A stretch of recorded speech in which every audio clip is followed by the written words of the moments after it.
నేను లక్ష్మణుడు, భరతుడు, శత్రుఘ్నుడు వారి భార్యలు, మీ సోదరి, మీ తల్లి రాణులు ఉన్నారు కదా అన్నాను నిదానంగా. సోమ అనింది. అవును. సీత మొహం తేరుకుంది.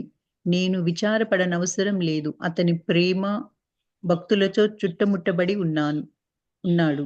అయినా ఆయన మానవ శరీరం నా కోసం, నా శరీరము ఆయన కోసము ఎదురు చూస్తుంటాము. మేము మాలోని మానవ భావాలను కాదనలేము సోమ. ఈ రూపాలున్నంత వరకు అది అలాగే ఉంటుంది. నేను ఈ మానవ శరీరాన్ని అనుభూతి చెంది తరువాత వాస్తవంలో సేద తీరుతాను. ఆ మాటలతో మాత ధ్యాన స్థితిలోకి వెళ్ళింది. నేను లోపలికి వెళ్ళాను. అది చూడండి. అంటే ఒక్కదానే ఉన్నాడు. రాముడు అక్కడ ఒకడే ఉన్నాడు. నేను ఇక్కడ ఒకదాన్ని అయిపోయాను అని చెప్పేసి ఆయన బాధపడతాను. తను ఒక్కదాన్ని ఉన్నది పర్వాలేదు, ఇట్లా సోమాన్న ఉంది పక్కన, పిల్లలు ఉన్నారు, కానీ నా భర్త ఒక్కడే అయిపోయాడు అక్కడ అని చెప్పేసి ఆయనకి ఆదుకునేవాడు ఎవరు లేరు అని బాధపడుతుంటే, ఎందుకమ్మా అలా అంటావు, అక్కడ లక్ష్మణుడు ఉన్నాడు, భర్త శత్రుఘ్నులు ఉన్నారు, వాడి భార్యలు ఉన్నారు, తల్లులు ఉన్నారు, ఇంకా ఎందుకు నువ్వు అలా అంటున్నావు అని అంటే, అవును అయినా కానీ నాకు కొంచెం ఇది అనిపిస్తుంది. ఎందుకంటే భౌతికంగా ఉన్నంత కాలం రాముడు సీత ఉన్నారు కదా, భౌతికంగా ఉన్నంత కాలం భౌతిక పరంగా ఆలోచిస్తే మేము కొంచెం దగ్గరగా ఉండాలని అనిపిస్తుంది. తర్వాత కాసేపు ఉన్న తర్వాత మళ్ళీ ఆలోచించుకుని ఆత్మపరంగా ఆలోచించుకుంటే నాకు లేదు కదా, ఇది ఇంతే కదా, ఇలా ఉండాలి కదా అని మళ్ళీ తర్వాత సంతోషపడతాను నేను. ఇదండి, నేను మానవభావం ఉన్నంత వరకు ఇది తప్పు కదా, తప్పవు, ఈ అనుభూతి చెందడం తప్పదు. ఎప్పుడైతే ఈ మానవభావం అనుకున్న తర్వాత మళ్ళీ నా అవస్థలోకి నేను ఎప్పుడైతే ఆత్మభావన అనుకుంటానో అప్పుడు మళ్ళీ మామూలు స్థితిలోకి వెళ్ళిపోతాను నేను సోమ అని చెప్పింది. ఆ విధంగా మాత ధ్యానస్థితిలోకి వెళ్ళిపోయిందట. ఈ సోమ కూడా లోపలికి వెళ్ళిపోయింది. మాకు 2 కుటీరాలు ఉన్నాయి. ఒకటి మాత కోసం, మరొకటి పిల్లలకు, నాకు. వారు బాల్యంలో ఆమెతో పాటు పడుకునేవారు. కానీ కొంచెం పెరిగిన తర్వాత నేను వారిని తీసుకొని వెళ్ళాను. మాత ఒంటరిగా గడిపే అవకాశం ఉంటుందని. ఆమె ఎక్కువసేపు నిద్రపోదు. ధ్యానంలోనే గడుపుతుంది సీతామాత. 2 కుటీరాలు ఉన్నాయంటే వీళ్ళిద్దరికి కూడా. అంటే తనకొకటి, ఆ పిల్లలకి సీతమ్మకి ఒకటి అట్లాంటి. అయితే చాలా రోజుల వరకు ఆమెతో పాటే పడుకునేవారు పిల్లలు కూడా. కానీ ఆమె ఎప్పుడు ఒంటరిగా ధ్యానంలోనే ఎక్కువ ఉంటుంది. అందుకని తర్వాత మెల్లిగా పిల్లల్ని తన దగ్గర తీసుకెళ్ళిపోయి మాతను ఒంటరిగా ఉండేటట్టు పెట్టింది. ఎందుకంటే ఎక్కువ టైం ఆమె ధ్యానంలోనే ఉంటుంది అనమాట. అందుకోసం అని చెప్పేసి. పిల్లలకు 6 సంవత్సరాలు వచ్చేసరికి మాత వారికి పడుకునే ముందు కొంచెం సేపు ధ్యానం చేయడం అలవాటు చేసి ఒక కథ చెప్తూ ఉండేది. వారికి ఆ ఋషుల కథలు వినడం ఎంతో ఇష్టం. ఒకరోజు ధ్యానం తర్వాత మాత వారిని మీరు ఏ కథ వినాలనుకుంటున్నారు అని అడిగింది. ఇద్దరు ఋషి అనసూయ మరి నదీ దేవతల కథ చెప్పమన్నారు. మాత నవ్వింది. ఆమె వారికి ఆ కథ ఎన్నోసార్లు చెప్పింది. పిల్లలకి రోజు నా మాట వినపడుతుందమ్మా అందరికీను? వినిపిస్తుందండి. ఓకే. పిల్లలకి 6 సంవత్సరాలు వచ్చే వరకు కూడా మాత ప్రతిరోజు వాళ్ళకి పడుకునే ముందు ధ్యానం నేర్పించేదట. ముందు ధ్యానం చేసి పడుకోవడం అనేది అలవాటు చేసింది. ప్రతిరోజు ధ్యానం చేసిన తర్వాత పడుకునేటప్పుడు కూడా ఒక కథ చెప్తూ ఉండేదట. ఆ కథ వింటూ వాళ్ళు పడుకునేవాళ్ళు. ఏం కథలు చెబుతుంది? రోజు ఋషుల కథలు చెప్పేదట. ఆ ఋషుల కథలు చెప్తుంటే కూడా వాళ్ళకి ఎంతో ఇష్టంగా వినేవాళ్ళు. ఒకరోజు ఇట్లాగే ధ్యానం అయిపోయిన తర్వాత, సరే మీకు ఏం కథ వినాలనుకుంటున్నారు ఇవాళ అని అడిగినట. అప్పుడు వాళ్ళు అనసూయ కథ చెప్పమ్మా అన్నారట వాళ్ళు. అనసూయ మరి నదీ దేవతల కథలు చెప్పమన్నాను. ఆ మాత నవ్విందంటే మరి అందుకంటే ఆ కథ ఎన్నిసార్లు చెప్పింది, అయినా కానీ మళ్ళీ ఆ కథ అడుగుతున్నారు వాళ్ళు. వాళ్ళకి అంత ఇంట్రెస్ట్గా ఉంది. వాళ్ళు అడిగారు కనుక ఆమె మళ్ళీ అదే మొదలుపెట్టింది. ఋషి అనసూయ, ఆమె భర్త అత్రి మహర్షి ఆశ్రమాన్ని నిర్మించుకోవడం కోసం ఒక నిర్జన ప్రదేశాన్ని వెతుకుతూ ఒక అరణ్యాన్ని చేరారు. అక్కడ చెట్లు నీరు లేక మాడిపోతున్నాయి. అనేక జంతువులు వలసపోయాయి. కనుచూపు మేరలో మనుషులే లేరు.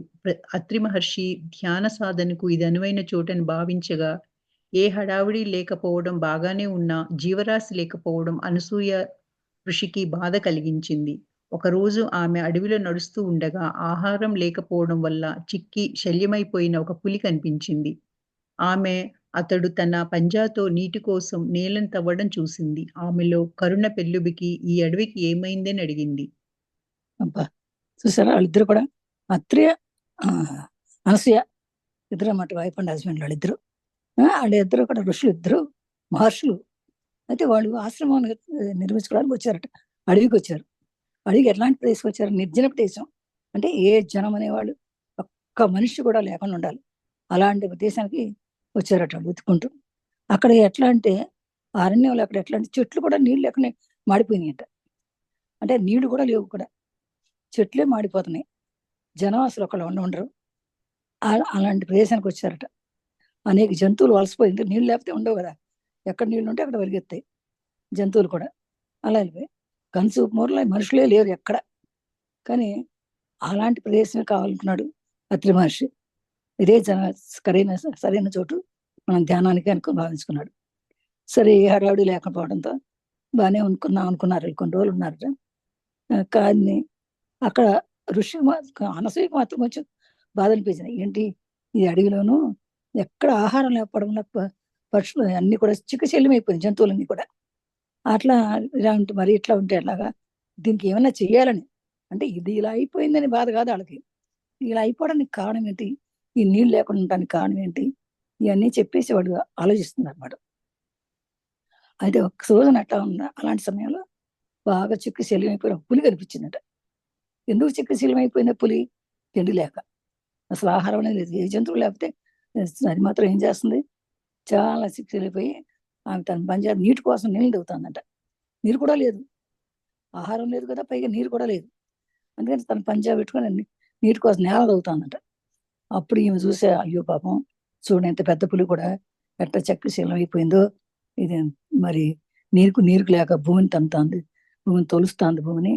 అయ్యో పాపం, ఇట్లా ఏంటి ఇట్లా ఉంది, మరి ఈ అరణ్యానికి ఏమైపోయింది, మరి ఈ చెట్లు కూడా ఎండిపోతే మరి ఎలాగా, ఈ చెట్లు ఎలా పోతాయి, ఈ జంతువులు ఎలా పోతాయి, పక్షులు ఏమైపోతాయి, మరి ఎందుకు ఈ ప్రకృతి వైపరీత్యం ఎలా వచ్చిందని చెప్పి ఆమె చాలా బాధపడిపోయి బాగా కరుణతోటి ఆలోచిస్తా ఉందంట.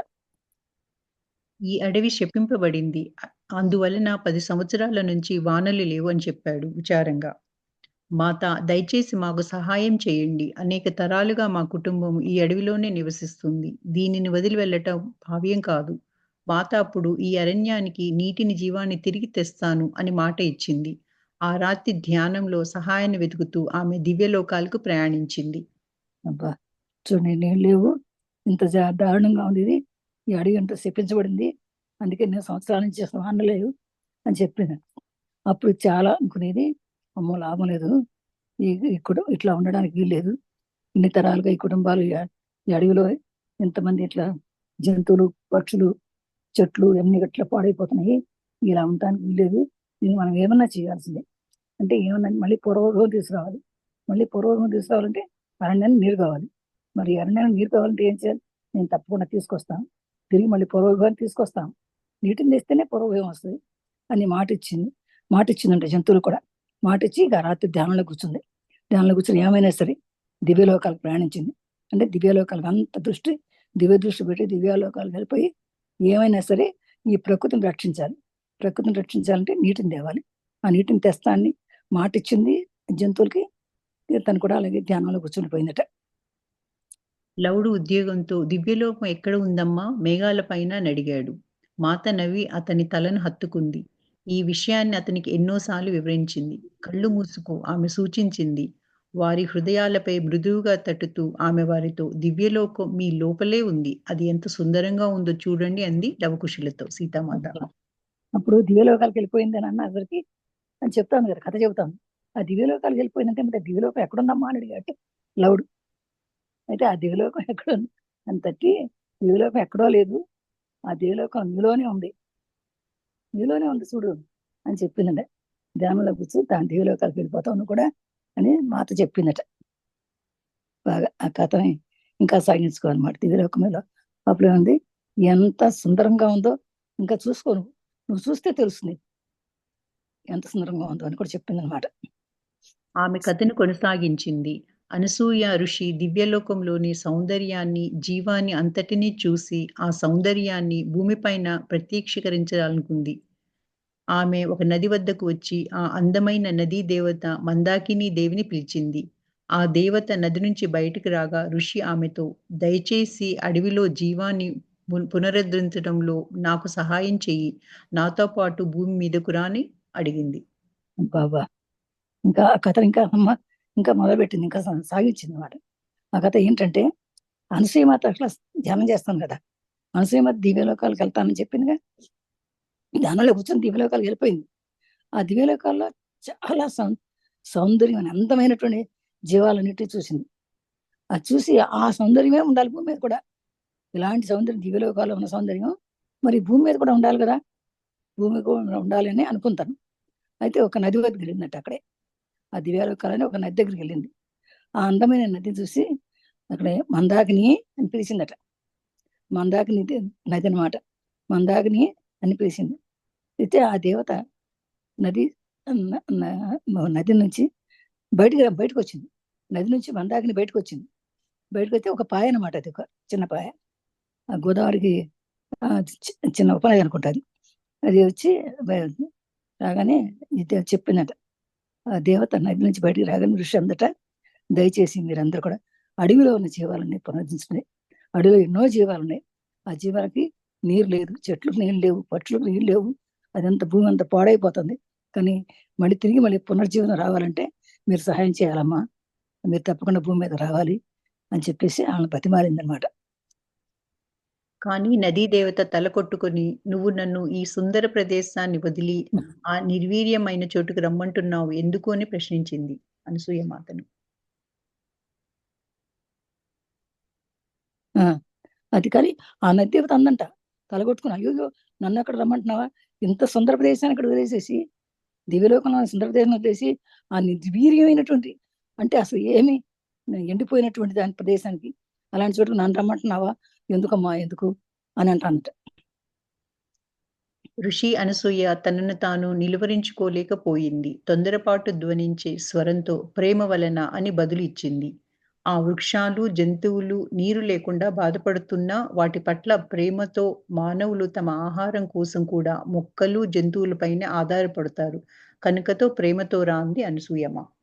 ఎందుకు రమ్మంటున్నావు అని, అలా నిర్వీర్యమైన ప్లేస్లో నేను ఎందుకు అని అడిగింది అనమాట, క్వశ్చన్ వేసింది ఆ మందాక నేను. అది అప్పుడు ఋషి అందట, అయ్యో కాదమ్మా, అలా కాదు, నువ్వు తొందరపడబాక, నువ్వు తొందరపడుతుంది. అయ్యో అలా అంటావేంటి, అలా కాదు, ఖచ్చితంగా ఆమె ఈ సౌందర్యమైనటువంటి భూమి మీద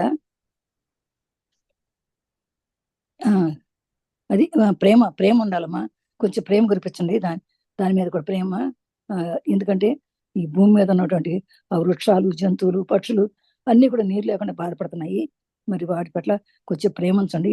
ఎందుకంటే అవన్నీ కూడా మనకు మానవులకు ఉపయోగపడతాయి కదా, మానవుల ఆహారం కోసం అన్ని ఉపయోగపడేవి అవన్నీ.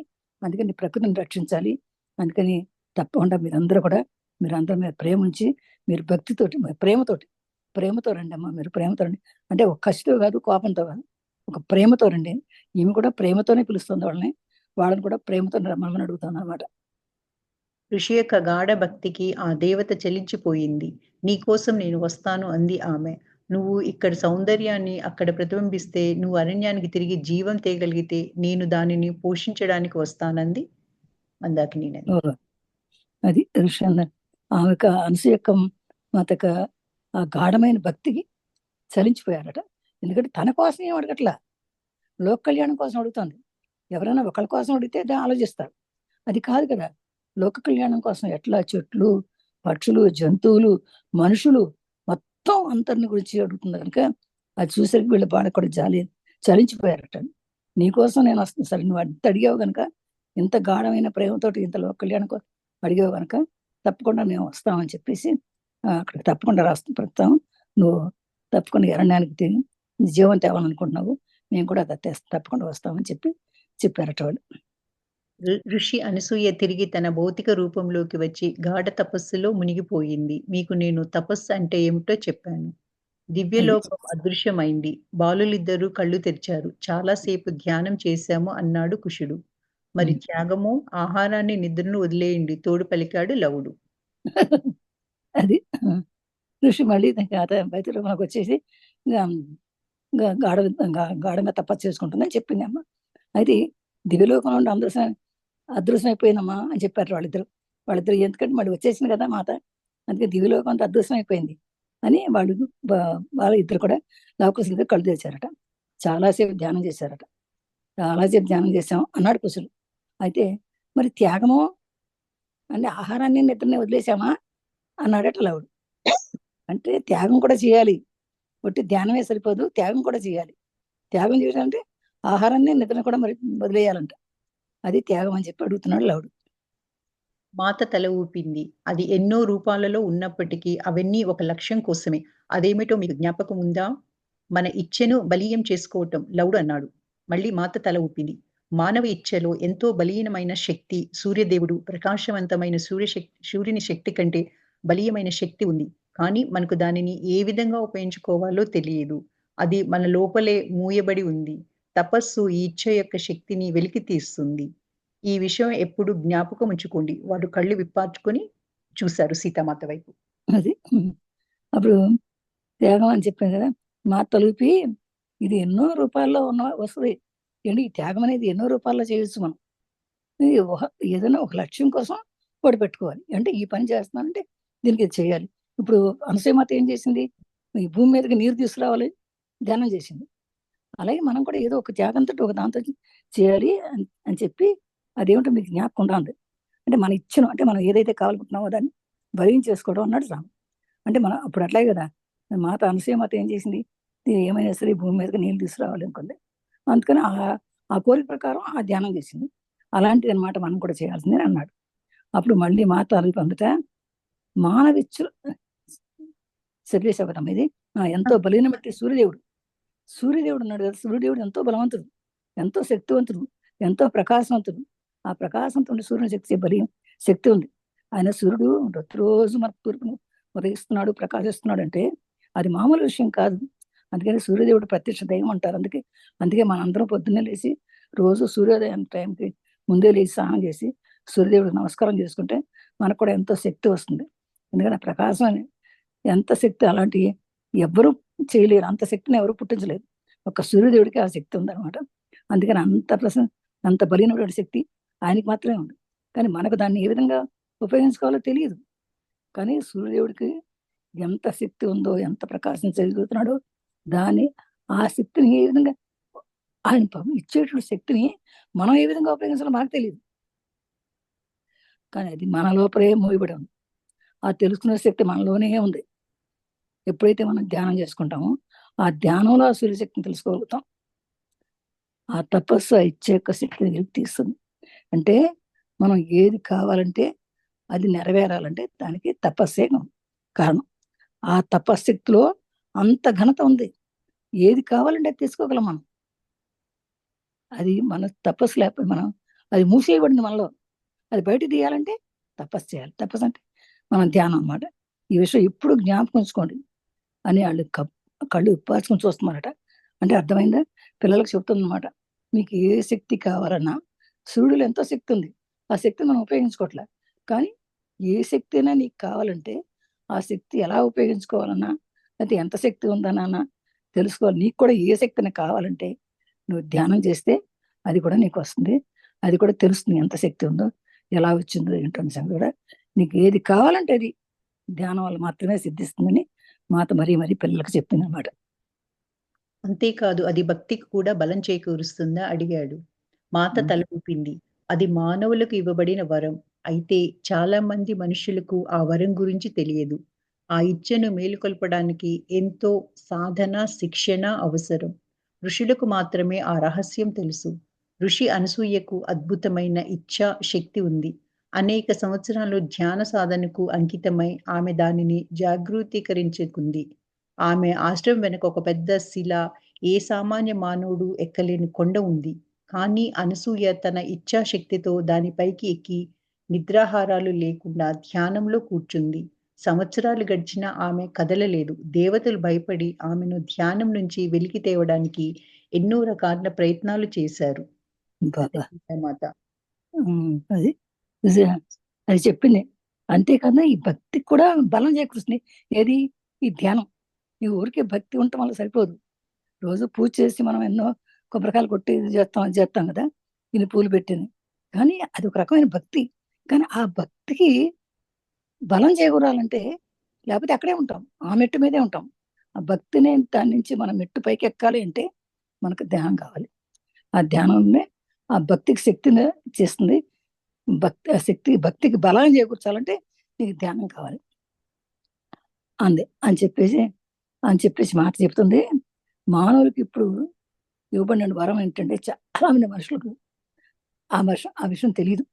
అందుకని దేవుడు దేవుడు దేవుడు అంటే ఒళ్ళమ్మడి తిరుగుతూ ఉంటాం. ఆ దేవుడు భక్తి ఎక్కువైపోతుంది. కానీ ఆ భక్తి నుంచి బయటికి వెళ్ళి ఇంకొక మెట్టు ఎక్కాలి కదా. భక్తి ఉండాల్సిందే, తప్పదు, అందరికీ ఉండాలి, భక్తి ఉండాలి. భక్తి అనేది ఒక చిన్న మెట్టు. ఆ మెట్టు పైకి ఎక్కాలంటే ధ్యానం ఉండాలి. ఆ ధ్యాన సాధన గురించి ఇంకో మెట్టు ఎక్కుతాం. కానీ ధ్యానం తెలుసుకోవట్లా. అది చాలా మంది మనుషులు తెలుసుకోవట్లా ఆ వరాన్ని గురించి. అది భగవంతుడు మనకి ఇచ్చిన వరం అది. కానీ ఆ ఇచ్చిన మేలుకుంటే ఆ సంగతి కన్నా తెలుసుకుని సాధన చేస్తే, సాధన చేస్తే మనకి తెలుస్తుంది సంగతి. అది ఋషులు తెలుసుకున్నారు. అందుకని ఆ విషయం తెలుసుకున్నారు కనుక వాళ్ళు అద్భుతమైన శక్తి సంపాదించుకున్నారు. అందుకే అనసూయమాత మరి అట్లా ధ్యానం చేసి అద్భుతమైన శక్తి సంపాదించుకుంది. అందుకని ఎట్లా చేసింది? ఒక రోజు 2 రోజులు కాదు. మనం గంట చేసి నేను రోజు ధ్యానం చేస్తున్నా ఉంటాం. ఆ ధ్యానం కాదు, కొన్ని సంవత్సరాలు చేసిందంట. అవి ఎన్నో సంవత్సరాలు చేసి ఎంతో అద్భుతమైన శక్తి సంపాదించుకుంది. అనేక సంవత్సరాలు చేసిందట. అందుకనే ఆమె ఆశ్రమం వెనకాల పెద్ద కొండ ఉందట. పెద్ద కొండ. ఎవరు మామూలుగా మనుషులు మామూలు వాళ్ళు ఎక్కలేరు. అలాంటి కొండ కూడా ఆమె ఈజీగా ఎక్కేసి తన ఇచ్ఛాశక్తితో, అంటే తన అనుకుందంటే చేయగలదన్నమాట. అనుకున్న పని చేయాలంటే ఎలాగా? ధ్యానశక్తి పెంచుకోవాలి. ఆమె తపస్సు చేసి సంవత్సరాల తరబడి కూర్చుని నిద్రాహారాలు మానేసి తపస్సు చేసుకున్నాక ఆమెకి ఎంతో శక్తి ఉంది. ఎంతో శక్తి వచ్చింది. ఆ శక్తి ద్వారా ఆమె ఆ పైకి ఎక్కి కూర్చుని ఎన్నో రోజులు ధ్యానం చేస్తే దేవతలంతా భయపడిపోయారంట. ఇవి ఎప్పుడు లెగుస్తుంది? ఎందుకంటే ఆ దేవతలు అలా, ఆ ఋషులు అలా చేస్తే ఒకసారి ప్రకృతి స్తంభించిపోతుంది. అందుకనే దేవతలు భయపడిపోయారట. భయపడిపోయి ఏమైనా స్త్రీని ధ్యానం నుంచి బయటికి తీసుకురావడానికి ఎన్నో ప్రయత్నాలు చేశారట. ధ్యానం నుంచి బయటికి రావడానికి. అంటే ఎన్ని సంవత్సరాలు నిద్రాహారాలు మానేసి, నిద్ర లేదు, తిండి లేదు, మానేసి ధ్యానస్థితిలో అలా కూర్చుందట. అలా కూర్చోబట్టే మరి అనసూయమాత ఆ ధ్యానానికి మరి ఆ దేవతలకు కరుణించి నీరు తీసుకురాగలరు. మందాకిని నదిని భూమి మీద తీసుకొచ్చింది అనసూయ తల్లి.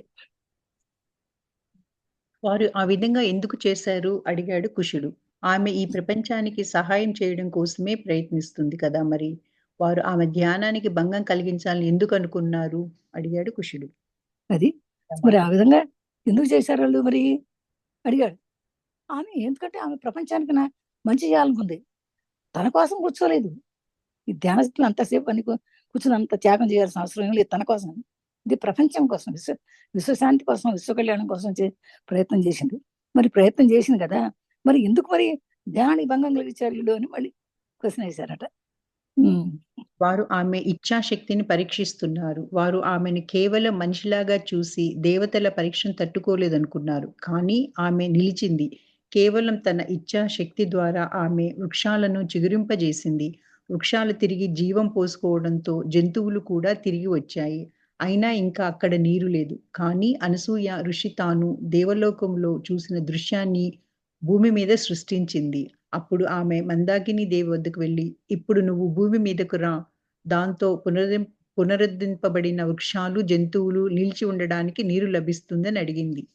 అది చూసారా, ఆమె ఇచ్ఛాశక్తి పరీక్షించారు. ఆమె ఇచ్ఛాశక్తి ఏంటి? లోక కళ్యాణం కోసం ఎంతసేపైనా కూర్చుందనమాట. లోకాన్ని అందరూ బాగుండాలని కోరుకుంటాం. మనమేమో మన ఇంట్లో మన పిల్లలు మనం బాగుంటే చాలు అనుకుంటాం. కానీ మాత అనసూయ మాత అలా కాదు. మొత్తం లోకం అంతా కళ్యాణం, చెట్లు పుట్లు, పక్షులు, జంతువులు అన్నీ బాగుండాలని కోరుకుంటుంది. అందుకనే ఒక మనిషి దేవతలను పరీక్షించ కేవలము ఆమెను మనిషిగా చూశారు వీళ్ళు. ఒక మనిషిగా అనుకున్నారు. అబ్బే మనిషి కానే కాదని. ఆమె మనిషి కంటే గొప్పగా నిలిచింది. కేవలము తన ఇచ్ఛాశక్తి, అంటే కేవలము తను అనుకున్న ప్రకారంగా తన ఇష్టంతోనే ఆమె వృక్షాలను చిగురింపజేసిందంట. ఈ వృక్షాలన్నీ చిగురించాలి, పూర్వవైభవం రావాలి, ఇది చనిపోకూడదు అని ఎప్పుడైతే అనుకుందో ఆ వృక్షాలన్నీ తిరిగి జీవించినాయంట. తిరిగి చిగురు వేసుకొచ్చేదంట. ఎప్పుడైతే వృక్షాలు వచ్చినా జంతువులు ఆటోమేటిక్గా వచ్చేస్తాయి. అయినా ఇంకా అక్కడ నీడ లేదు, ఇంకా నీరు లేదు.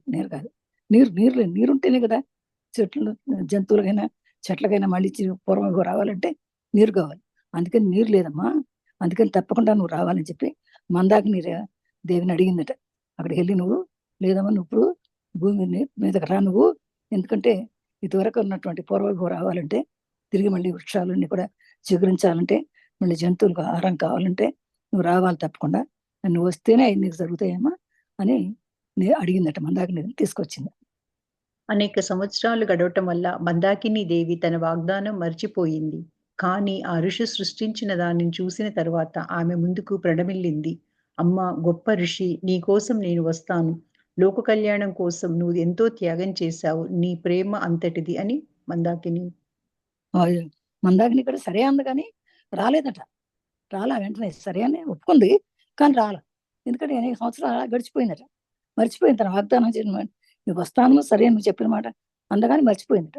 కానీ ఆ ఋషి మళ్ళీ ఏం చేసిందంటే సృష్టించాలని చూసి అదంతా తనంతా తనే సృష్టించిందట, ఈ చెట్లు చెగచ్చడం అంతా. అది చూసిన తర్వాత ఆమె ముందు వచ్చి అయ్యో నమస్కారం చేసి ఆమె, అమ్మ గొప్ప ఋషిమని, నీకోసం నేను తప్పకుండా వస్తాను. మీరే మానవ లోకంలో ఉండి ఎంత చేయగలిగేవాడు, నేనెంత చేయలేను. లోక కళ్యాణం కోసం చేసే కోరిక కదా ఇది, కనుక నేను తప్పకుండా వస్తానని చెప్పేసి, నువ్వు లోక కళ్యాణం కోసం ఎంతో త్యాగం చేశావు, నీ ప్రేమ అలాంటిది అని చెప్పేసి మందాకి మీద వచ్చిందట. సీత ఇంకా ఇలా చెప్పింది, మీ తండ్రి గారు, నేను, ఆమె మరి అత్రి మహర్షులు వారి ఆశ్రమం దగ్గర సందర్శించాము. ఆమె సృష్టించిందంతా దేవలోకం వలె ఉంటుంది. ఆ నది స్ఫటికమంతా స్వచ్ఛంగాను సమృద్ధితోనూ చేపలు, తాబేళ్లు, కప్పలు గానాలతోనూ నిండి ఉంటుంది.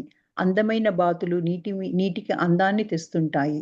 నెమళ్ళు అడవిలో స్వేచ్ఛగా సంచరిస్తాయి. వృక్ష జంతు జాలాలు సమృద్ధిగా ఉండడంతో అక్కడ మానవ ఆవాసం తిరిగి నెలకొంది. ఇది అంతా ఇచ్ఛాశక్తి, ప్రేమ వలనే సాధ్యమైంది. ప్రపంచం మీద ఋషి అనసూయ కురిపించే ప్రేమను ఎప్పటికీ మర్చిపోవద్దు అంది సీతామాత. సీత ఇంకా చెప్పిందంటే, వాళ్ళకి చెప్తాను కదా, లవకుశులకు చెప్తాను ఈ స్టోరీ అంతా. ఆమె చెప్పింది అంతేకాదు, మీ తండ్రి గారు నేను కూడా మరి అత్రి అనసూయ ఋషుల ఆశ్రమానికి వెళ్ళాం. అక్కడికి వెళ్తే అక్కడ ఎంత ఆమె సృష్టించింది అంత చూశాను. ఆమె సృష్టించినటువంటి ఈ దేవలోకంలో ఉండి ఎలా ఉందా, దేవలోకంలాగా ఉందా ఆమె సృష్టించిన సృష్టి అంతా కూడా. అది మహర్షి చాలా, వాడిద్దరు కూడా చాలా వివేకవంతులు, వారు గొప్పవాడు. అలా కదులుతుంటే నేను చెప్పలేకపోతున్నా.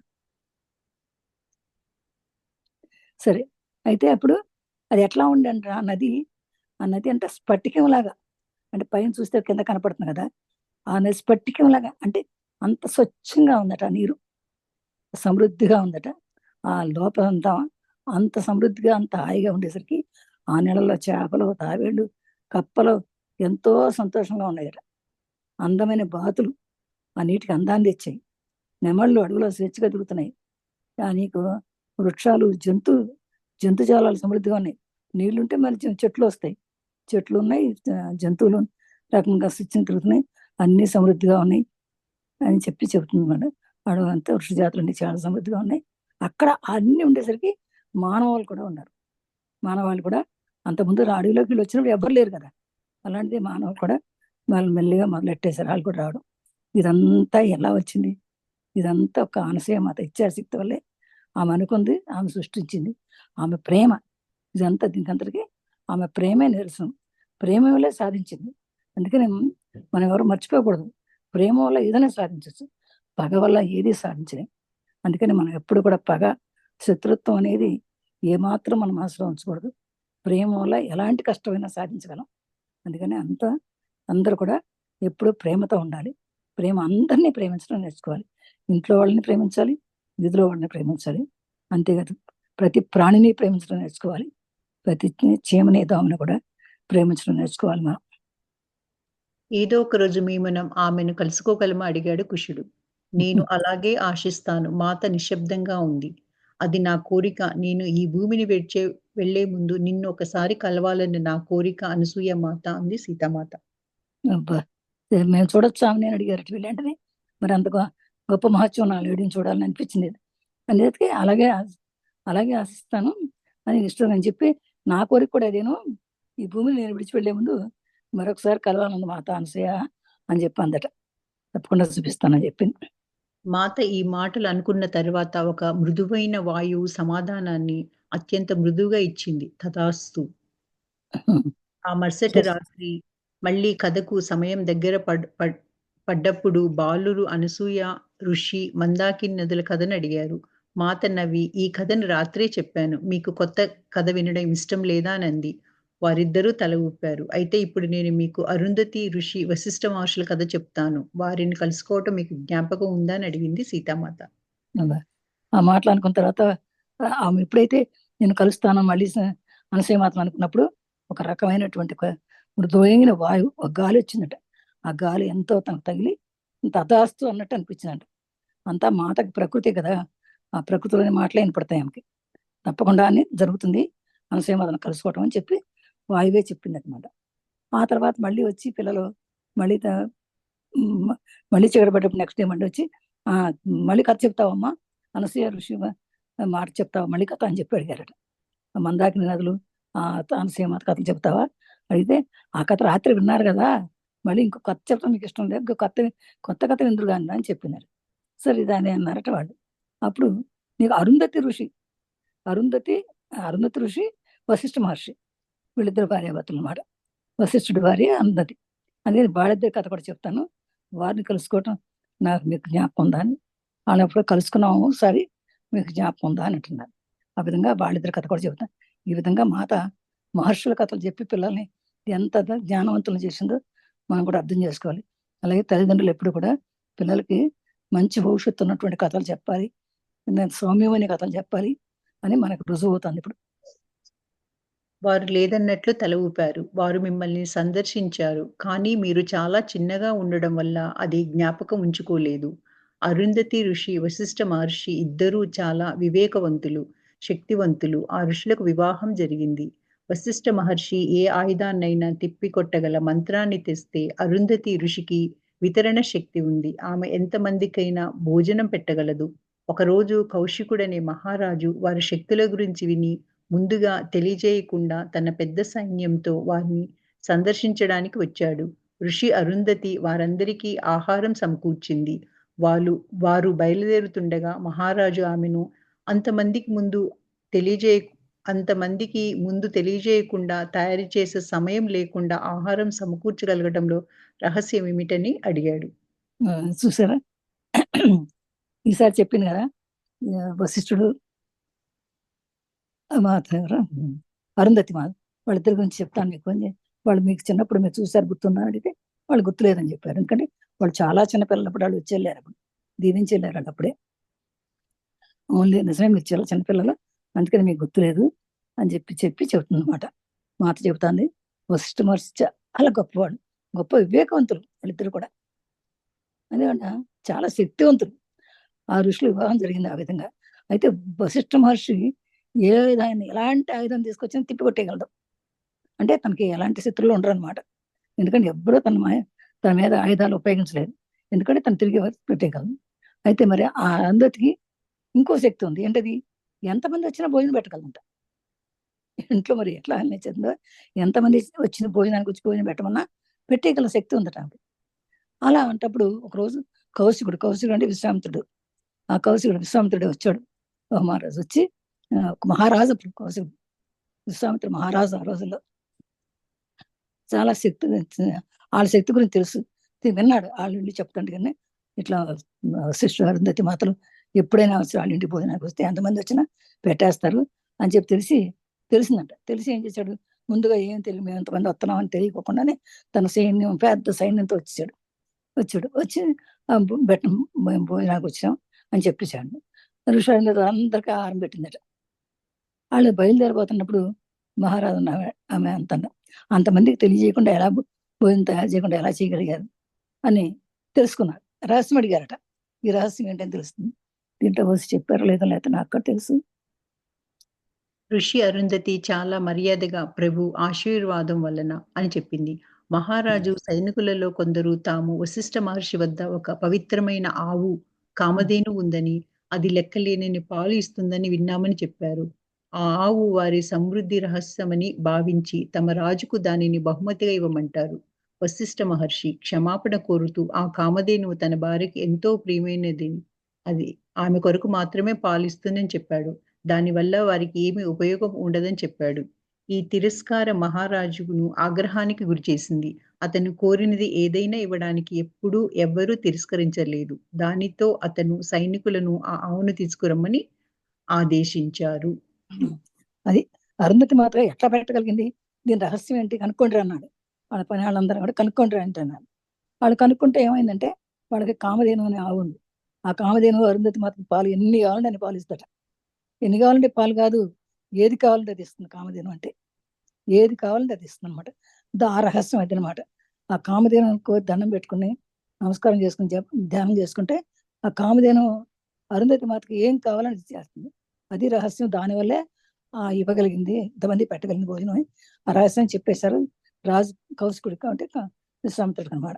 చెప్పేసరికి అప్పుడు ఏం చేశాడండి, విశ్వామిత్రుడు గొప్ప రాజు, అప్పుడు రాజర్షి అంటారు, రాజులో గొప్ప అనమాట.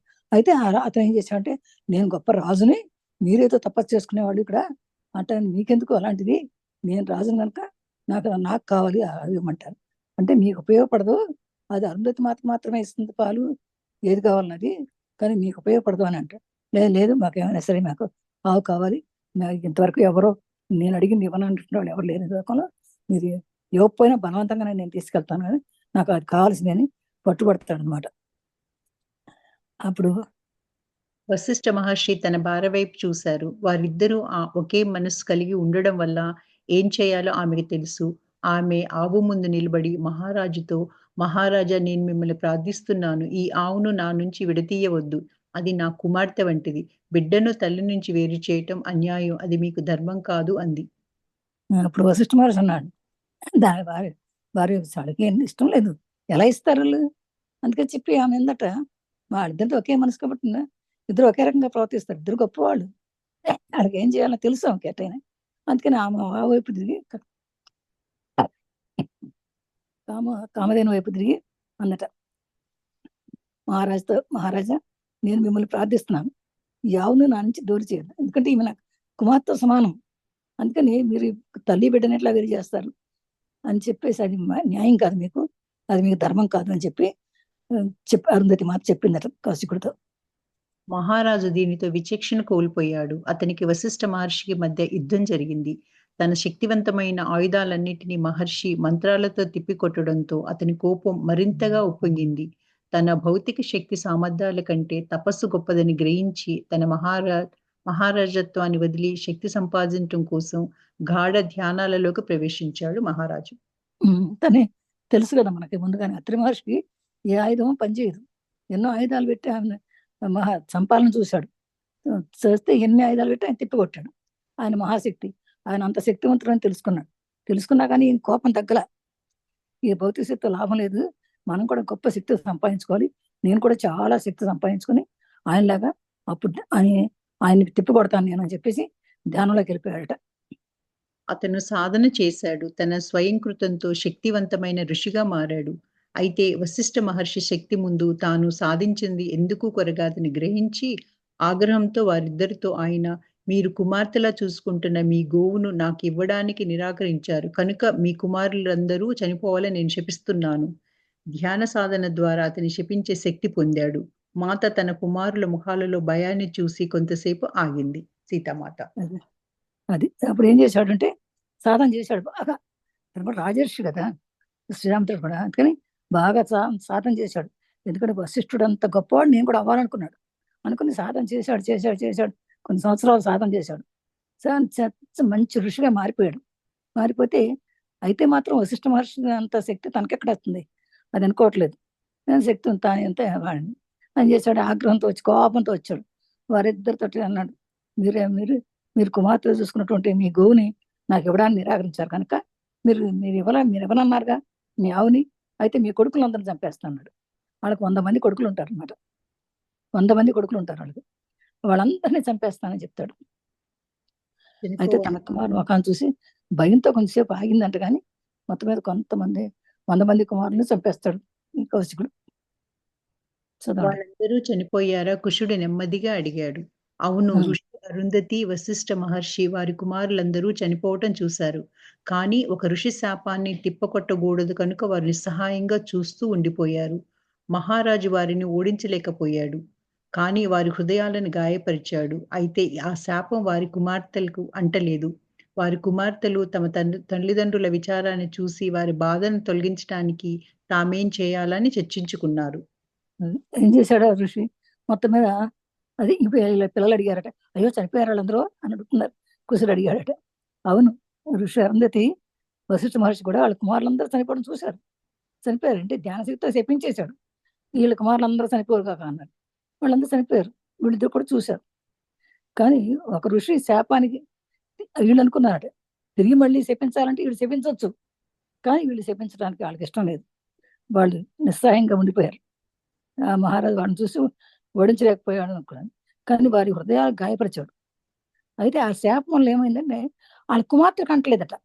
అంటే 100 మంది కొడుకులతో సహా కొన్ని కుమార్తెలు కూడా కొంతమంది ఉన్నారు, వాళ్ళకి ఏమవ్వాల, కొడుకులు మాత్రమే చనిపోయారు. కానీ వాళ్ళ కుమార్తెలు అన్నారు, తల్లిదండ్రుల విచారం చూసి వారు ఏం చేయాలా, మనం కూడా ఏం చేయాలి, నా తల్లిదండ్రుల బాధని ఎలా సంహరించాలి, మనకేం చేయాలి, ఆ, ఏ రకంగా సహాయపడాలి మనం అని వాళ్ళు ఆలోచించారట. వారిలో ఒక కుమార్తె తల్లి దగ్గరకు వెళ్లి, అమ్మా, నేను నిన్ను వేడుకుంటున్నాను, దయచేసి ఏ శాపాలు, నిరర్ధకంగా చంపటాలు, తల్లిదండ్రులకు విచారం లేని లోకాన్ని సృష్టించు. ఋషి అబ్బా, అరుంధతి తన కుమార్తె కళ్ళల్లోని ఆశను చూసి, అవును, నేను అది చేయగలను, ఆ విధమైన ప్రపంచాన్ని సృష్టిస్తాను అని ఆమె తన కుమార్తెల సహాయాన్ని కోరింది. అబ్బా చూడండి ఎంత విషయంగా. ఆ పిల్లలు ఆడపిల్లలైనా కూడా ఆ తల్లి కుమార్తె వచ్చి తల్లి దగ్గరికి వచ్చి అందట, అమ్మ నేను నిన్ను వేడుకుంటున్నానమ్మా, నువ్వు దయచేసి ఇక నుంచి ఏ శాపాలు కూడా నిరర్ధకంగా అంటే దయ లేకుండా చంపడాలు, తల్లిదండ్రులకు విచారం కలిగించాలి, ఇలాంటి లేని లోకాన్ని సృష్టించమ్మా అని చెప్పారు. అంటే ఎవ్వరు కూడా శాపాలు పెట్టి పిల్లల్ని చంపడాలి కానీ దయ లేకుండా ఇలాంటి విచారాలు, తల్లిదండ్రులకి అంతటి విచారం లేకుండా ఉండేటువంటి లోకాన్ని సృష్టించమ్మా నువ్వు అని చెప్పిందని. అప్పుడు ఋషి అరుంధతి కూడా తన కుమార్తె కళ్ళలోకి చూసి, అవును, నేను ఇది చేయగలను, ఇది నుంచి నేను అదే చేస్తానని చెప్పిందంట. ఈ విధమైనటువంటి ప్రమాదాన్ని ప్రపంచాన్ని సృష్టిస్తాను అంటే ఎవరు కూడా చంపాలని శాపాలు పెట్టకుండా ఉండేట్టుగా, ఈ రకమైన తల్లిదండ్రులకి ఇట్లా బాధ కలగకుండా ఉండేటట్టు ఈ లోకాన్ని నేను సృష్టిస్తాను అని చెప్పి కుమార్తెకు వాళ్ళ సహాయాన్ని కూడా కోరిందట. ఇప్పుడు ఆమె కుమార్తెలు ఎంతో వివేకవంతులు, ధ్యానంలో ఎంతో సాధించిన వారు. తమ కుమార్తెలందరూ తన పక్కన ఉండగా ఆమె ఆ విధమైన ఆదర్శలోకం సృష్టించడం కోసం సుదీర్ఘకాలం గాఢ ధ్యానాలు చేసింది. దాని ఫలితమేమిటో మీకు తెలుసా? ఆ పిల్లలు మాట్లాడలేదు. నాతో పాటు బయటికి రండి, నేను మీకు చూపిస్తానంది మాత చెరో చేతిని పట్టుకుంటూ. అబ్బా, అప్పుడు అందంట, అప్పుడు ఆమె చూసి అంత మాత్రం ఆలోచన వాళ్ళకి రాలేదేమో, కుమార్తెలు చెప్పినప్పుడు వచ్చిందేమో మరి ఇది ఆలోచన. ఆ కుమార్తె నిజం కూడా ఎంతో వివేకవంతులు. అందుకని ఏంట్రా వెధవలో మీరు ఇటు చేస్తారా, మా తమ్ముడిని చంపేశారని వాళ్ళేం ఎగరలా. మరి ఎందుకంటే ధ్యానవంతుల పిల్లలు ధ్యానవంతులు అవుతారు, ఆ ధ్యానంలో ఎంతో సాధించిన వాళ్ళు వాళ్ళందరూ కూడా. అందుకని తన కుమార్తెలు అందరూ కూడా తన పక్కన ఉండగా ఆమె ఆ విధమైన ఆదర్శ లోకం సృష్టించడం కోసం చాలా కాలం ధ్యానం చేసిందట. ఆ పిల్లలు చేశారు, ఈమె చేసింది. దాని ఫలితం ఏమిటో ఏం తెలుసా మీకు అని అడుగుతుంది సీతమ్మ. ఆ పిల్లలు ఎట్లా మాట్లాడతారు, ఎట్లా తెలుసు మనకు తెలియదు కదా. అయితే మీరంతా కూడా నాతో పాటు రండి, బయటికి రండి, మీకు నేను అది చూపిస్తాను అది అని చెప్పి ఆ పిల్లలిద్దరిని చెరో చేయబట్టుకుని బయటికి తీసుకొచ్చిందట లవకుశల్ని. వారు చీకటిలో బయటకు వెళ్ళగా మాత నక్షత్రాలతో నిండిన స్వర్గాలను పరిశీలించి ఒక నక్షత్రం చూపిస్తూ, అదిగో అది అనసూయ ఋషి, ఆమె కుమార్తెలు సృష్టించిన లోకం. మానవ ప్రపంచానికి శాపాలు, విచారం లేని లోకం సృష్టించడం సాధ్యమేనని తెలియజేయడం కోసం వారు సృష్టించింది. ఆ తరువాత ఆ తరువాతది వశిష్ఠ మహర్షి సృష్టించిన లోకం. అది ఈ ఆదర్శ ప్రపంచాన్ని రక్షించటానికి సృష్టించబడింది. అది ఎంత ప్రకాశవంతంగా ఉన్నదో చూస్తున్నారా? ఆయన తన భార్య, పిల్లలు సృష్టించిన లోకాన్ని రక్షిస్తూ నిలబడ్డాడు. అది వారి ప్రేమ చిహ్నం. ఆ 2 నక్షత్రాలు ఎప్పుడూ ఒకదానికొకటి దగ్గరగానే ఉండి మనకు ఒకరినొకరు రక్షించుకుని, కాపలా కాసుకోవాలని, ప్రోత్సహించుకుని, పోషించుకోవాలని అవసరాన్ని గుర్తు చేస్తూ ఉంటాయి. ఈ లోకాల సృష్టి తిరిగి వారి జీవితంలోకి ఆశను, వెలుగును తెచ్చింది. ఇప్పుడు ఆ లోకాన్ని ఋషి అరుంధతి కుమార్తెలు పాలిస్తూ ఉంటారు. అది ఎంతో సుందరమైనది. మీరు నన్నక్కడికి తీసుకువెళ్తారా? అడిగింది సీతామాత నవ్వుతూ లవకుశులని. అబ్బా, చూసారా, వాళ్ళు ఒక లోకాన్ని సృష్టించారట. అది చీకట్లో తీసుకొచ్చింది ఆ తల్లి సీతమ్మ, వాళ్ళిద్దరు కుశలవులను దగ్గర తీసుకొచ్చి బయటకు తీసుకొచ్చి చూపిస్తాను అనమాట. అది రాత్రిపూట కదా, అందుకని చీకట్లో బయటకు వెళ్ళగా మాత నక్షత్రలోకం కనపడతాను, ఆకాశం నక్షత్రాలు కనపడుతున్నాయి. అది చూపించింది, పైకి చూపించి ఆ స్వర్గాలను పరిణించి ఒక నక్షత్రం చూపిస్తూ పైకి మనకు కూడా చెప్తారు కదా, సప్త ఋషులని కనపడతాయి ఆకాశంలో. మనం ఎల్లుతూ ఎదురుగుండా చూస్తే మనకి ఎడం పక్కన సప్త ఋషుల మండలం అని కనపడుతుంది మనకి. 7 నక్షత్రాలు ఉంటాయి. 7 3 నక్షత్రం దగ్గర ఉంటాయి. ఇవన్నీ చూపుతారు మనకి, పెళ్ళిళ్ళలో కూడా చూపిస్తారు. అరుంధతి నక్షత్రం చూపిస్తారు మన అందరికి. పెళ్లి జరిగేటప్పుడు బ్రాహ్మడు తీసుకుని చూపిస్తాడు అందరికి. అలాగే ఒక నక్షత్రాన్ని చూపిస్తామే, ఇది అనసూయ ఋషి. ఆమె కుమార్తెలు సృష్టించిన లోకం ఇది. మానవ ప్రపంచానికి శాపాలు విచారణ లోకం అది. అక్కడికి వెళ్తే ఎవరున్నారు? ఏ మానవులు అక్కడికి వెళ్ళలేరు, ఎవరూ శాపాలు పెట్టలేరు. అలాంటి లోకాన్ని సృష్టించిందంటే అక్కడ అది సాధ్యమేనని తెలియజేయడం కోసం వారు సృష్టించారట. ఆ తర్వాత వశిష్ఠ మహర్షి సృష్టించిన లోకం అది ఈ ఆదర్శ ప్రపంచాన్ని రక్షించడానికి సృష్టించబడింది. అది ఎంత ప్రకాశవంతంగా చూడండి. ఆయన తన భార్య పిల్లలను సృష్టించిన లోకాన్ని రక్షిస్తూ అక్కడే నిలబడ్డాడు. అది వారి ప్రేమ చిహ్నం. అంటే ఆ 2 నక్షత్రాలు ఎప్పుడూ ఒకదానికి దగ్గరగా ఉంటాయట. అంటే మనం చూసే వాళ్ళకి ఏమనుకుంటామంటే వాళ్ళిద్దరు కూడా ఒకటేను, వాళ్ళు ఒకరినొకరు రక్షించుకుంటూ ఉన్నారు, ఆ పిల్లలు వాళ్ళు ఇచ్చిన లోకం అంతా కాపాడుకుంటూ ఉన్నారు అని చెప్పేసి అనుకుంటారట. అందుకని ఎవరికాళ్ళే వాళ్ళు ప్రోత్సహించుకుని పోషించుకునే అవసరాన్ని గుర్తు చేస్తూ ఉంటాయి. ఈ లోకాల సృష్టి అంతా కూడా ఒక జీవితంలో ఒక ఆశను వెలుగుతుందన్నమాట. అంటే ఇక్కడ ఇప్పుడు ఉన్నటువంటి ఋషులందరూ కూడా చూడండి, వాళ్ళందరికీ ఒక ఆదర్శం. వాళ్ళందరూ కూడా అత్రి మహర్షి, అరుంధతి అని చెప్పేసి అరుంధతి నక్షత్రాన్ని ఇప్పటికీ అందరికీ చెప్తారు. అరుంధతి కుమార్తెలు పాలిస్తూ ఉంటారట. అది ఎంతో సుందరమైంది. మీరు నన్ను అక్కడ తీసుకెళ్తారా అని అడిగిందంటే పైగా పిల్లల్ని సీతమ్మ. వద్దు వద్దు అరిచాడు కుషుడు ఆమెను పట్టుకొని వేలాడుతూ. నేను ఇక్కడే ఉండాలి అనుకుంటున్నాను. అమ్మా, నిజంగా అక్కడికి వెళ్ళావా అని అడిగాడు లవుడు. నిజంగానే అది ఎంతో అందమైన లోకం. నేను అరుంధతి ఋషి కుమార్తెలకు తన తల్లిదండ్రులను అంత దుఃఖం నుంచి తేరుకునేటట్టు చేసినందుకు వారికి ప్రణామాలు అర్పించడానికి వెళ్ళానంది సీతామాత. అది నన్ను అక్కడ తీసుకెళ్తారా అని అడిగిందట మా సీతమ్మ పిల్లల్ని. అమ్మ వద్దు వద్దు అన్నాడంటే కుషుడు. ఆమెను పట్టుకుని వెళ్ళాడుతూ నేను ఇక్కడే ఉండాలనుకుంటున్నాను అమ్మా అన్నాడు. అమ్మ నువ్వు నిజంగా అక్కడికి వెళ్ళాలా, అక్కడికి వెళ్ళావా అని అడిగాడు లవుడు. అంటే అప్పుడు నిజంగానే అది ఎంతో అందమైన లోకం కదా. నేను అరుంధతి ఋషి కుమార్తెను తన తండ్రిలో తన అంత దుఃఖం నుంచి తేరుకున్నట్టు చేసిందా. అందుకే వారికి ప్రమాణాలు అర్పించడానికి వెళ్ళాను. నేను వెళ్ళానని చెప్తున్నాను. ప్రమాణాలు అర్పించడానికి వెళ్ళాను అంటే అప్పుడు అమ్మా మొదలు పెట్టాడు లవుడు. మాత అతని వైపు తిరిగింది. అందుకేనా మనం ఆవులను అంతగా ప్రేమిస్తాం? అది కూడా ఒక కారణం ఆమె బదులిచ్చింది. ఏ ఆవునైనా చూసినప్పుడు నాకు కామధేనువు, ఆమెకు ఋషి అరుంధతికి మధ్య గల ప్రేమ విశ్వాసాలు గుర్తుకు వస్తాయి. మహారాజు వద్దకు వెళ్ళినట్లయితే ఆయన కామధేనువు బహుమానాలను దుర్వినియోగం చేసి ఆమె జీవితాన్ని దుర్భరం చేసి ఉండేవాడు. ఆమె కుమార్తెను రక్షించడం కోసం ఎన్నో సంవత్సరాల పాటు తమకు ఎంతో చేసిన ఆమెను ఈ విధి నుంచి తప్పించడం కోసం అరుంధతి తనకు ఎంతో ప్రియమైన కుమారులనే త్యాగం చేయవలసి వచ్చింది. ఆమె వ్యక్తిగతంగా ఎంతో విలువైన మూల్యాన్ని చెల్లించి ధర్మాన్ని నిలిపింది అని మాత నవ్వి ఇంకిలా అంది. మీరు ఆడ జంతువులన్నిటినీ మీ కుమార్తెలుగా చూడాలి అని చెప్పింది లవకుశునితో. అబ్బా చూడండి. అమ్మా మొదట మొదలుపెట్టాడు మాత ఆయన చూసినప్పుడే. అందుకైనా మనం అంత ఆవులంటే అంత ఎక్కువ ప్రేమిస్తాం అందుకేనా అని అడిగాడు. అంటే కామధేనం అనేది ఆవు కదా. అందుకనే మనం ఆ కామధేనం వల్లనే మనం ఇప్పుడు ఆవులంటే ఎక్కువ ప్రేమగా ప్రేమిస్తాం అందుకని అడిగింది. అంటే అది కూడా ఒక కారణమై ఉంటుంది అని ఆవును చూసినప్పుడల్లా నాకు కామధేనమే గుర్తొస్తుంది. ఎందుకంటే ఆమె ఆ ఋషి అరుంధతికి మధ్యలో ఉండే ప్రేమ విశ్వాసాలు అలాంటివి అనమాట. అందుకని మహారాజు వద్దకు వెళ్ళినప్పుడు అయితే కదా కామధేను బహుమానాలను దుర్వినియోగం చేసి ఆమె జీవితాన్ని దుర్భరం చేసి ఉండేవాడు. కానీ ఆమె కుమార్తెను రక్షించుకోవడం కోసం ఎన్నో సంవత్సరాలు కుమారులు అయిపోయింది అని బాధపడలేదు. అంటే విధి ఇలా జరుగుతుందని అనుకుంది. కానీ కుమార్తెలను రక్షించడానికి కూడా ఆమె ఎన్నో సంవత్సరాల పాటు ఎంతో ఆమె చేసినటువంటి ఈ కర్మ నుంచి తప్పించుకోవడం ఎవరికి సాధ్యం కాదని ఆ మాత అరుంధతి మాత తను ఎంతో ప్రియమైన కుమారులనే త్యాగం చేసింది. మరి ఎంత కరెక్ట్గా 100 మంది కుమారులు అంట. వారు అందరూ చనిపోయినా కూడా ఏమి విశ్వామిత్రుని ఒక మాట అనలేదట. అంత త్యాగం చేసిన మనిషి ఆమె వ్యక్తిగతంగా ఎంతో విలువైన మూల్యాన్ని చెల్లించి ధర్మాన్ని నిలిపింది అని మాట నవ్వి ఇంకా అలా అందట. మీరు కూడా ఇప్పుడు ఈ ఆడ జంతువులన్నీ ఉన్నాయి కదా, ఈ ఆడ జంతువులన్నీ కూడా మీ కుమార్తెలుగా చూడాలి మీరు కూడా అని చెప్పిందట ఆ పిల్లలకి. మగ జంతువులన్నీ మా కుమారులు కాగానా అని కుషుడు అడిగాడు. మాత తల మీరు మీకు వీలైనంతగా రక్షించాలి. చలిగాలి వేస్తుంది. లోపలికి వెళ్దాం పదండి. వారు లోపలికి వెళ్లి సర్దుకున్నాక కుషుడు వారి కుమారులను మరణించమని శపించిన దుష్ట మహారాజుకు ఏమైందని అడిగాడు. అది ఆయన అయితే ఒక ఆడపిల్ల ఆ కుమార్తెలంతా కూడా ఆడపిల్ల ఆడ జంతువులన్నింటినీ కుమార్తెలుగా చూడమన్నావు కదా, అది మగ జంతువులన్నీ కుమారులా అన్నాడు. వెంటనే పిల్లలు ఎంత స్పృద్రూపులు కదా, అంతే వెంటనే అడిగేశారు కుసిరి అడిగి. అయితే అవునవును అని చెప్పింది మాత.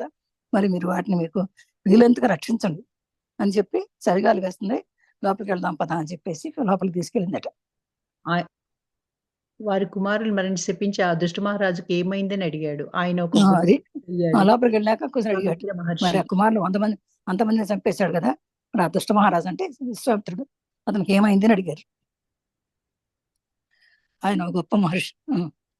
ఋషి అయ్యాడు ఆయన విశ్వామిత్ర మహర్షి. అదే స్టాప్ చేద్దామంటారా అండి? ఇంకా చాలా పెద్ద పేర ఉందా ఇది? చిన్న పేర అయితే చదువులే అయితే పెద్ద అంటే ఏమన్నా